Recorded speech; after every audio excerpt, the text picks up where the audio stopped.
Bonjour à tous et j'espère que vous allez bien. Alors aujourd'hui, nous allons aborder le chapitre consacré à la continuité. Donc, premièrement, on va voir la continuité en un point, puis on va voir des exemples explicatifs pour mieux comprendre la continuité et enfin, on va voir l'interprétation géométrique des fonctions continues. Maintenant, je vais expliquer la définition. Alors, la définition dit que f est une fonction définie sur un intervalle ouvert i. Alors, avant de parler à la i, alors on sait que toute fonction elle a un domaine de définition qui s'appelle d de f. Alors, ce domaine de définition il contient un intervalle i qui contient a. Alors l'intervalle i égale. Alors, il existe un alpha, strictement positif. Je vais vous donner la définition d'un intervalle ouvert qui contient a. C'est-à-dire qu'il existe un alpha strictement positif tel que i égale à a moins alpha et a plus alpha. C'est-à-dire que a est le centre de cet intervalle. Donc, pourquoi A est le centre ou bien A appartient à un intervalle ouvert? Parce que lorsqu'on calcule la limite lorsque x tend vers A d'une fonction f de x égale à f de A, alors pour calculer l'image de A, il faut que A appartient à un intervalle qui est inclus, A appartient à un intervalle ouvert qui est inclus dans le domaine de définition.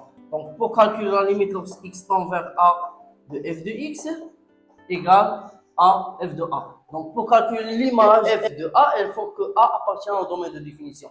Mais pour calculer la limite lorsque x tend vers A d'une fonction f de x, alors A appartient à un intervalle ouvert, mais ce n'est pas obligatoire d'être A appartient à cet intervalle. Je vais vous donner un exemple explicatif. Par exemple, lorsque je vais calculer la limite lorsque x tend vers 0 de 1 sur x, alors on sait que la fonction f de x définie par 1 sur x, le domaine de définition de cette fonction égale à R étoile. Donc, on n'a pas le 0, mais on a le droit de calculer la limite lorsque x tend vers 0 de 1 sur x qui est égal plus l'infini. Si on a 0 plus, si on a 0 moins, on a moins l'infini. Donc, d'après cette explication de la définition, on va faire un exemple explicatif pour mieux comprendre la continuité en un point.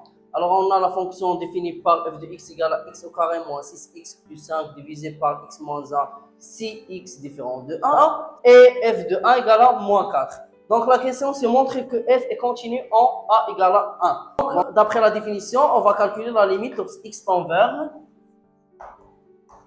a, dans ce cas, c'est 1, de f de x, et on va voir est-ce qu'il est égal à f de 1.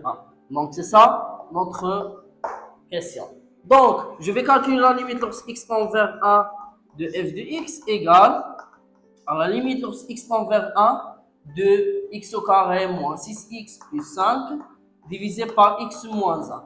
Donc, d'après ce qu'on a vu dans les limites, dans le rappel des limites, alors lorsqu'on a la limite lorsque x tend vers 1 d'un polynôme divisé par un polynôme, on va remplacer x par 1. Donc, 1 au carré, c'est 1 moins 6 fois 1, c'est 6. 1 moins 6, c'est moins 5. Moins 5 plus 5, c'est 0. Et 1 moins 1, c'est 0. C'est une forme indéterminée. Donc, on va chercher une méthode pour résoudre cette limite. Alors, la méthode, c'est que, comme j'ai dit dans le rappel des limites, on va factoriser par x moins 1 au numérateur et au dénominateur. Alors, je vais factoriser par x moins 1 ici et x moins 1 au dénominateur. Donc, lorsque je vais factoriser par x moins 1, alors x fois x, c'est x au carré. Et qui est le nombre que je vais le multiplier par 5 pour me donner, bien le multiplier par moins 1 pour donner moins plus 5, c'est moins 5. Alors, je vais simplifier ici x moins 1 par x moins 1. Et la limite, ça devient la limite lorsque x tend vers 1 de x moins 5. 1 moins 5, c'est moins 4. Donc, la limite de x lorsque x tend vers 1 de f de x égale à moins 4 qui est f de 1. Donc, la réponse ici, c'est que f est continu en a égale à 1. Alors maintenant, on va voir l'interprétation géométrique des fonctions continues contre des fonctions discontinues. Alors, je vais vous donner un exemple ici d'une fonction qui est continue. Alors, on a le point A ici, qui est dans un intervalle ouvert, qui est inclus dans le domaine de définition de f de x, parce que pour parler à A, ou bien f de A, il faut que A appartient au domaine de définition. Donc, on a A ici, on a le point de A ici, c'est-à-dire que l'image de A, c'est f de A. Donc, la courbe de f est comme ça. Donc, lorsqu'on a la courbe de la fonction f de x de cette forme, c'est-à-dire que f est continue en A.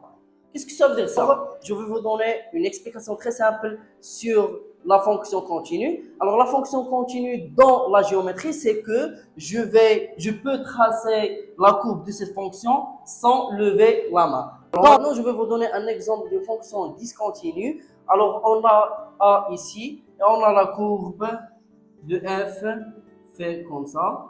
On a la même chose du point ici. Donc, la courbe se fait comme ça. Donc, si vous voyez, on a deux images. Alors, lorsque limite de x envers a de cet côté, ça donne ce point, cette image. Et lorsque x envers a de cet côté, ça donne cette image.